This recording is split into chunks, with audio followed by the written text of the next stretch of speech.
Hello friends, வணக்கம். Welcome to cook with Saranya. இன்னைக்கு நம்மளோட சேனலில் ஒரு ஸ்வீட் ரெசிபி தாங்க பார்க்க போகிறோம்.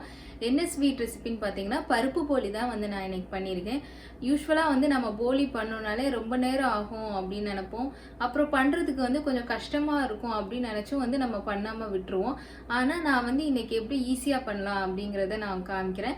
அதே நேரத்தில் கொஞ்சம் ஹெல்த்தியாகவும் எப்படி பண்ணலாம் அப்படிங்கிறதையும் நான் இந்த வீடியோவில் காமிக்கிறேன். கண்டிப்பாக உங்களுக்கு பிடிக்கும்னு நினைக்கிறேன். ஸோ வீடியோவை ஸ்கிப் பண்ணாமல் எல்லாரும் கடைசி வரைய பாருங்கள். இப்போ நம்ம வீடியோக்குள்ளே போகலாம். என்னோட சேனலை ஃபஸ்ட் டைமாக பார்க்குறவங்க இப்போ சப்ஸ்கிரைப் பண்ணிக்கோங்க. அப்படியே கூடவே இருக்க பெல் ஐக்கானையும் கிளிக் பண்ணிக்கோங்க.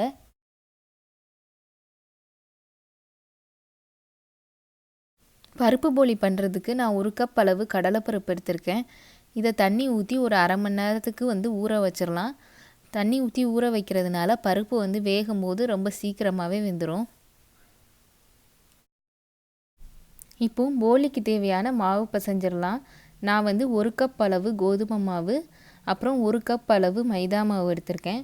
பொதுவாக போலி மைதா மாவில் தான் பண்ணுவாங்க. நான் மைதா மாவு ரொம்ப சேர்க்க வேண்டான்னு ரெண்டும் பாதி பாதி எடுத்திருக்கேன். நீங்கள் வேணும்னா 2 கப் அளவு மைதா மாவு கூட எடுத்துக்கோங்க. இதில் 1/4 டீஸ்பூன் அளவு மஞ்சள் தூள், அப்புறம் கொஞ்சமாக உப்பு சேர்க்குறேன். இது எல்லாத்தையும் ஒரு தடவை மிக்ஸ் பண்ணிக்கலாம். மஞ்சள் தூள் சேர்க்குறது போலிக்கு ஒரு எல்லோ கலரை கொடுக்குறதுனால நம்ம மஞ்சள் தூள் சேர்க்குறோம். அதுக்கப்புறம் பார்த்திங்கன்னா நான் ஒரு 2 ஸ்பூன் அளவு நெய் சேர்க்குறேன்.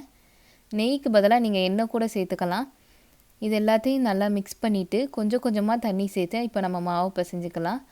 இந்த மாவு நம்ம சப்பாத்தி மாவு மாதிரி பிசைஞ்சிட வேண்டாம். அதை விட கொஞ்சம் சாஃப்டாக இருக்கணும். அந்த மாதிரி பிசையணும்.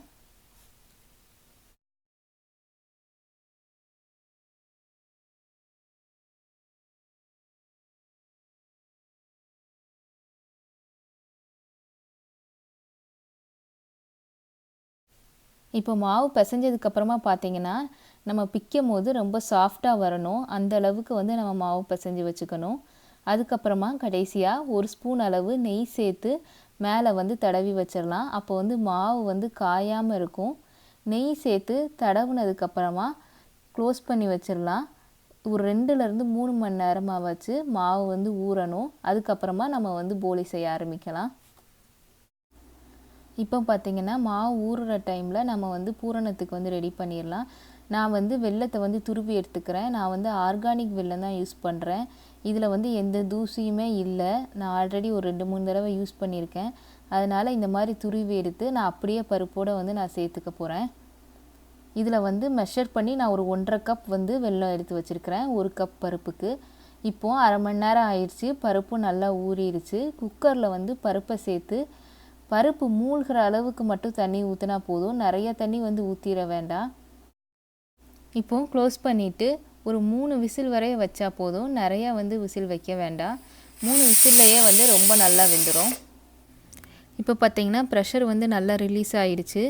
ஓப்பன் பண்ணி பார்க்கலாம். நம்ம பருப்பு பார்த்திங்கன்னா ரொம்ப கரெக்டாக வெந்துருச்சு. நம்ம தண்ணியும் கம்மியாக வச்சதுனால நிறையலாம் தண்ணியாக இல்லை, கரெக்டாகவே வெந்துருச்சு. இப்போ லைட்டாக கரண்டியை வச்சு மசித்தாலே பருப்பு நல்லா மசிஞ்சிடும். இந்த ஸ்டேஜில் நம்ம வெல்லம் சேர்த்துக்கலாம். நான் அப்படியே சேர்த்துக்கிறேன்.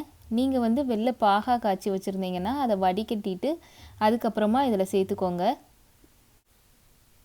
வெல்லம் சேர்த்ததுக்கப்புறம் பார்த்திங்கன்னா வெல்லம் நல்லா கரைஞ்சி கொஞ்சம் தண்ணியாக இருக்கிற மாதிரி இருக்கும். கொஞ்ச நேரம் நம்ம அடுப்பை அப்படியே சிம்மில் வச்சிட்டோன்னா அது நல்லா திக்காயிடும். ஸோ அது வரை நம்ம வெயிட் பண்ணலாம். இந்த அளவுக்கு நல்லா திக்கானதுக்கப்புறம் பார்த்திங்கன்னா ஒரு அரை டீஸ்பூன் அளவுக்கு ஏலக்காய் தூள் சேர்த்துக்கலாம்.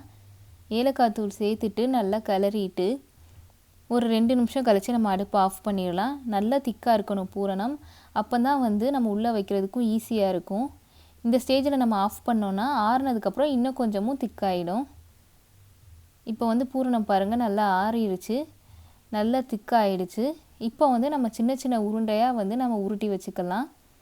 கையில் கொஞ்சமாக நெய் சேர்த்து தடவிட்டு அதுக்கப்புறம் இப்போ நம்ம உருட்ட ஆரம்பிக்கலாம். கொஞ்சமாக பூரணத்தை எடுத்து சின்ன சின்னதாக உருட்டி வச்சுக்கலாம். அப்போது நம்மளுக்கு ஸ்டஃப் பண்ணுறதுக்கும் ஈஸியாக இருக்கும்.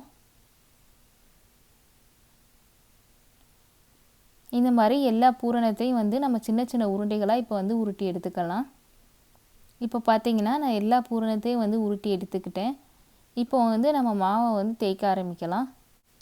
இப்போ மாவு பிசைஞ்சு வச்சு பார்த்திங்கன்னா ஒரு 2 மணி நேரத்துக்கு மேலே ஆச்சு. மாவு நல்லா ஊறிடுச்சு. இப்போ நம்ம தேய்க்க ஆரம்பிக்கலாம்.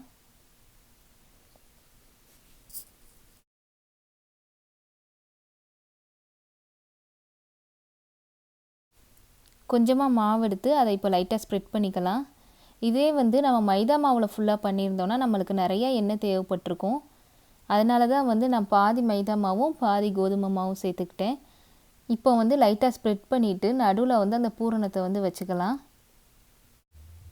நிறைய எண்ணெய் சேர்த்து போலி செஞ்சால் அது அவ்வளோ ஹெல்த்தியாகவும் இருக்காது. அதனால் இந்த மாதிரி ட்ரை பண்ணி பாருங்கள்.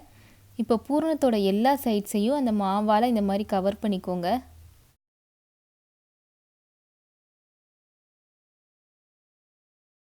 இப்படி கவர் பண்ணதுக்கப்புறமா பார்த்திங்கன்னா நம்மளுக்கு வந்து மிச்சமாக இருக்கிற இந்த மாவை வந்து எடுத்துடலாம். இப்படி எடுக்கலைன்னா நம்மளுக்கு வந்து அந்த சைடு மாவு அதிகமாக இருக்கிற மாதிரி இருக்கும். அதுக்கப்புறமா நம்ம எப்பவும் போல் இப்போ தேய்ச்சிக்கலாம்.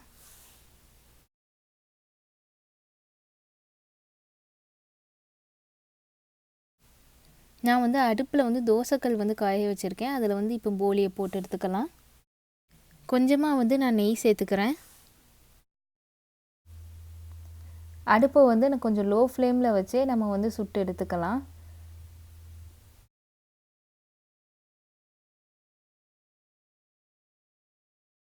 இப்போ பார்த்திங்கன்னா போலி வந்து ரெடி ஆயிடுச்சு. அதை ஒரு பிளேட்டுக்கு மாற்றிக்கலாம். மற்ற போலியும் வந்து இதே மாதிரியே வந்து செஞ்சு எடுத்துக்கலாம். இந்த ரெசிபி கண்டிப்பாக உங்களுக்கு எல்லாருக்குமே வந்து பிடிச்சிருக்கும்னு நினைக்கிறேன். நீங்களும் வந்து வீட்டில் ட்ரை பண்ணி பாருங்கள். ட்ரை பண்ணி பார்த்துட்டு உங்களோட கமெண்ட்ஸை கீழே கமெண்ட் செக்ஷனில் சொல்லுங்கள். இந்த வீடியோ வந்து உங்களுக்கு பிடிச்சிருந்துச்சுன்னா லைக் பண்ணுங்கள். என்னோட சேனலை சப்ஸ்கிரைப் பண்ணாதவங்க சப்ஸ்கிரைப் பண்ணுங்கள்.